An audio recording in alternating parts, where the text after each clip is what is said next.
ప్రకాశం జిల్లా దర్శి నియోజకవర్గ Telugu Desam party incharge Gottipati Lakshmi Kurichedu మనయు Donakonda ప్రాథమిక ఆరోగ్య కేంద్రాల్లో తల్లిపాల వారోత్సవాల్లో పాల్గొన్నారు. డాక్టర్ లక్ష్మితో పాటు కురిచేడు ప్రభుత్వ hospital superintendent doctor Praveen Kumar, Donakonda ప్రభుత్వ hospital superintendent Sunitha, CDPO CH Bharathi, Kurichedu మండలం ఎంపీపీ బెల్లం కోటేశ్వరమ్మ, కురిచేడు దొనకొండ హాస్పిటల్ సిబ్బంది, ఏఎన్ఎంలు తదితరులు ఉన్నారు.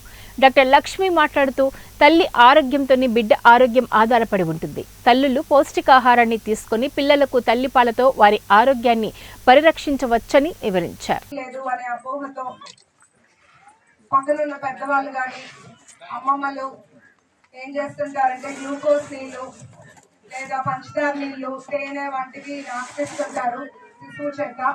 అలాంటివి అసలు చేయొద్దు. ఎంత ఫస్ట్ 2-3 రోజులు ఎంత తక్కువ వచ్చిన క్వాంటిటీ అవి బిడ్డకి సరిపోతాయి. ఎప్పుడైతే పాలు తాగాక బిడ్డ 2-3 గంటల పాటు ఏడవకుండా నిద్రపోతుందో పాలు సరిపోతున్నట్లే. పాలు సరిగ్గా రావట్లేదనో తక్కువ వస్తున్నాయనో అపోహతో ఉండొద్దు. ఫస్ట్ వచ్చే పాలని ఎల్లో కలర్ గా ఉంటాయి, ముర్రు పాలు అంటారు. వాటిలో చాలా పోషక విలువలు ఉంటాయి. ఒక మాటలో చెప్పాలంటే ముర్రుపాలు జీవితకాలం అది ప్రొటెక్షన్ ఇస్తుంది. దాంట్లో ఇమ్యునోగ్లోబులిన్స్ అంటారు. జీవితకాలం రక్షణ కల్పిస్తాయి బిడ్డలకి. వ్యాధి నిరోధక శక్తి పెరుగుతుంది. ఇన్ఫెక్షన్స్, విరోచనాలు అవ్వటం, జ్వరాలు బాధపడటం ఇవన్నీ తక్కువగా ఉంటారు తల్లిపాలు తాగే వాళ్ళు. అట్లాగే భవిష్యత్తులో షుగరు, ఊబకాయం, నెమ్ము ఈ సమస్యలు తలెత్తకుండా ఉంటాయి.